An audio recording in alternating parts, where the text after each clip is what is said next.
السلام عليكم ورحمة الله وبركاته ومركلي ماينس اوفيشال كسو دوادا ماينس اوفيشال برنامجka maanta aydiina waxa kamida jawaab uu bixiyay shalay barnaamijka maanta ka hadlayno aha wiilkii ama askarigii gacanta u qaaday gabadha Soomaaliyeed jawaab degdeg ah oo gacanteeda ku soo dhacday ayaa ninkii bixiyay waxa la soo ogaadaba uu ninkii leeyahay gabadhan xaaskayga waay ninkii gabadha rabaxshay maadaama gabadha rabaxshay anako aan isku haysan macnaha aan ku haysanay ahayd inuu gabar Soomaali gacan u qaado waliba video waxa ka daawatan ku sii jirtay in ninka aan dhahnay xitaa hadii hal siirash in xaaskiisii noloshiisa ula dhaqmo laakiin the good thing waxa waay ninkii waxa la soo ogaadaba inuu gabadhii xaaskiis ay ahayd maadaama gabadhii xaaskiis ay ahayd in maxaa la ishay gabadhii ninkii oo warbixin jawaab ka soo baxshay falki uu ku sameeyay gabadhii Soomaaliyeed waxaan la socotaan bal waxay aan dhageysano sidaas oo arrin ku dhacay waan soo degay inta soo kala intii aan soo kala jeesanay ay dhagax diyaarsatay maxaan ku dhahay dadna gaaligii aan watay ay muraad ka jibisay sidaas oo arrin ku dhacay waan soo degay waan soo qabtay dharbaaxaan ku dhuftay si qarsoodi dharbaax baan ku dhuftay leeyahay waan soo qabtay dharbaaxshan ku dhuftay naagtiisii waaye xaaskiisii waaye dharbaaxsha ku dhufta gaariga ku xanaaqday okay xaaskaada adigoo magaalo maraysid ama magaalo dhexdeeda dadka dhexdeeda maraysa dad maxaa la magaalo dhexdeeda maraysid oo dhar askari ku labisan xaaskaada hadee wax ku qabto ma dharbaaxshanaysa hadii xitaa maraayada tiriye gaariga kula gudisa xitaa ma dharbaaxshanaysa adinkaan laga rabaa taas ayaan maxaan ku lahayd media loo faafiyay layga duubay arrin saas horta ku dhacday laakiin bulshada Soomaaliland waxaan u sheegayaa waxaan ka xumaa inuu waliba yiraahdo reeb Soomaaliland okay Soomaaliland asaga ha ahaado laakiin Soomaaliyeed because gabadh waa gabar Soomaaliyeed waa laga yaabaa xitaa inay gabar Soomaaliyeed oo maxaa laha deegaan ahaan meelaha kale ka soo jeedin inay tahay si kasta marka gabar ama Soomaaliland ama gabar oo soo gabar Soomaaliyeed Soomaaliyo dhan aan ninka haysta marka waxaan ka codsanahay meeshaas uu yiri Soomaaliland inuu yiraahdo gabar Soomaaliyeed Soomaaliland waxaan ka codsanayaa maadaama videogan oo Soomaaliland ay ka wada naxeen lagu qoray sida media lagu qoray waxa lagu qoray ardayad bay lagu qoray laakiin ardayad ma ahayn gabadheedii bay ahayd gabadheeda maxaa ku dhahay gabadheeda ardayad bay ahayd oo leeyahay okay ardayada ahayd aan raacan inay ardayad ahayd ka fiicnad inay xaaskayga uu yiraahdo because xaaskaaga gacan ina u qaado adag tahaba waa xaaskaada ilma ku dhasho wax kula dhaqantay oo guri ku joogto see gacan ugu qaadi kartaa soo marka waxa fiicnad inuu yiraahdo ardayad because ardayad xitaa qiil kale u raadi leeyna waxa leeyna nin gabadh ninka waa dhibtay maxaa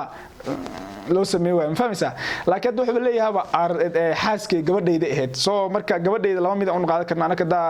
dadka lahjad isku lahjad ma aha gabadheeda xaaskayga ka wada macnaha waa xaaskiisa xaaskiisa ilmo dhasho waaye carruur u heeso waaye guri u joogto waaye wuxuu gacan u qaadayo asi wadno soo deeqo gabadhii sorta meel adigu ka wariyahan mid suuq uga gashay gabadhaada maya meel magaalada uga gashay gabadhaada ka maya aniga abu suuq ugu jiray maxaa suuq geynayba waa qalad iyada uga tiyaadi daalisay mid ka uga gashay suuq ka gashay okay hadii gabadhii ay tagtay oo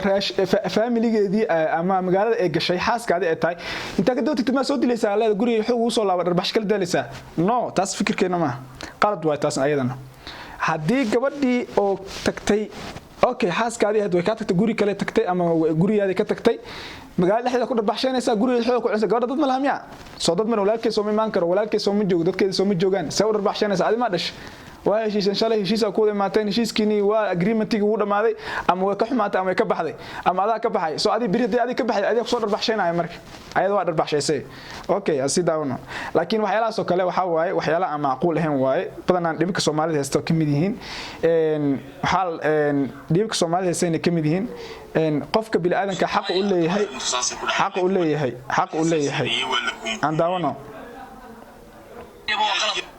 iyada uga tiyaadi daalisay mid ka uga gashay suuq ka gashay maya saas ku dhacday laakiin waa la xasaasiyay waa la buunbuuniyay maxaan ku dhaxlay gabadheedii bay ahayd bulshada wuxuu leeyahay waa la buunbuuniyay gabadh arintaas ku dhacday waa la buunbuuniyay no ninkii video ka soo duubay ninkii qofkii video shakhsiga soo duubay waa ma celinayna haduu dacalay video maqlo qofkaas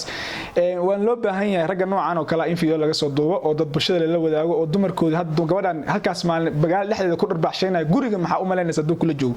gabadha guriga hoos ku soo xiranaa wana garaacaya waxaasna qalad waay gabar Soomaaliyeed inaan qaraacdo gacan u qaadid xaaskaada waliba inaan qaad haday ka xumaato ka tag magaalada uga tag xaafadda uga bax guriga uga bax saas samee laakiin ina xaaskaada gacan u qaado waxaan ka xunaa mana xitaa maxaa la isheeg boornayn in dhalinyarada waxa sameeyaan nin xaas gacan u qaada inuu gacan u qaado waa qalad haddii gabadhaada ay tahay xaaskaada ay tahay ee guri ka baxday family leeda waalidii leeda dad ay leedahay daba tag ka soo booqo waxa tiraahdaa masaas sameeysa dheh laakiin ina gabadhii saas sameeyso waa qalad aan si daawano maaliyada arintan in aad wax saafidiyay ilaa ay arrin sahayn anigu boolis hadda wuxuu leeyahay dadweynaha Soomaaliyeed la dhageysta si fiican la dhageysta dadweynaha Soomaaliyeed arintan in aad okay video marka ku duubay wuxuu dhahay Soomaaliland okay hadana wuxuu leeyahay dadweynaha Soomaaliyeed macnaha mar walba qofka bilaadanka waxa u fiican shakhsi luqadda ku hadlaysa lahjada ku hadlaysa dhaqanka Soomaalida waa same iska daa waxyaalahan siyaasadda ay keentay laakiin dadku waa same way soo marka inaad tiraahdo Soomaaliyeed inaad tiraahdo because Soomaaliya fikirkana ka qabto meel dad maaha ina Hargeysa waliga aad ku noolaanaysid ama Soomaaliland waa Soomaali waa kuso dadkii marka waa isku community isku dhaqan waaye dhaqankana waxa waa Soomaalida gabdhahooda gacan in u qaadaan dhaqan soo jireen iyo dhaxta lagu yaqaan jirmaha shakhsi uu ka iimaan kara shakhsi ama uu ka iimaan kara aan si daawano saafidiyay ilaa ay arrin sahayn anigu boolis baan boolisku markii hore anigu militarigan ha jiray okay boolis uu yahay boolisku macnihiisu miyaa inuu xaaskiisa dilo boolis aan ku leeyahay soo magaalada dhexdeeda xaaskiisa ku dilaya soo nidaam ma bahan ba taas nidaam ma bahan ba ana ku haysanay nin boolis oo xaaskiisa magaalada ku dhex dilaya soo waxa dhaama qanaaniga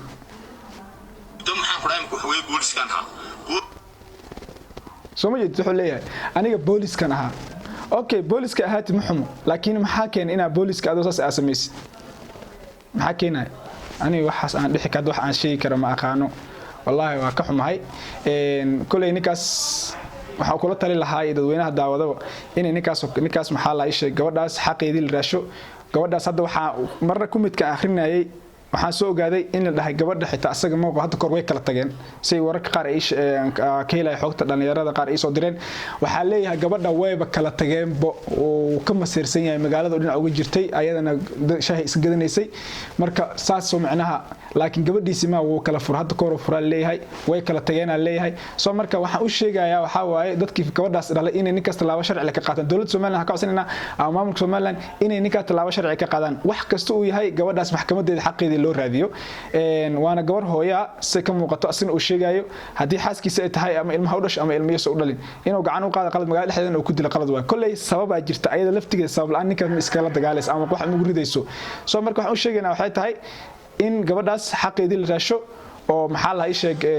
gabadhaas waxa ka codsanayna videogan haduu gaari xitaa ina mar walba xageeda aan garabkeeda taagana gabdhaha Soomaaliyeed si loo dilaayna aan laftooda garabkooda taagana gabar Soomaaliyeed ka agteena sharaf ay kaleeda qiimeeyna ka leedahay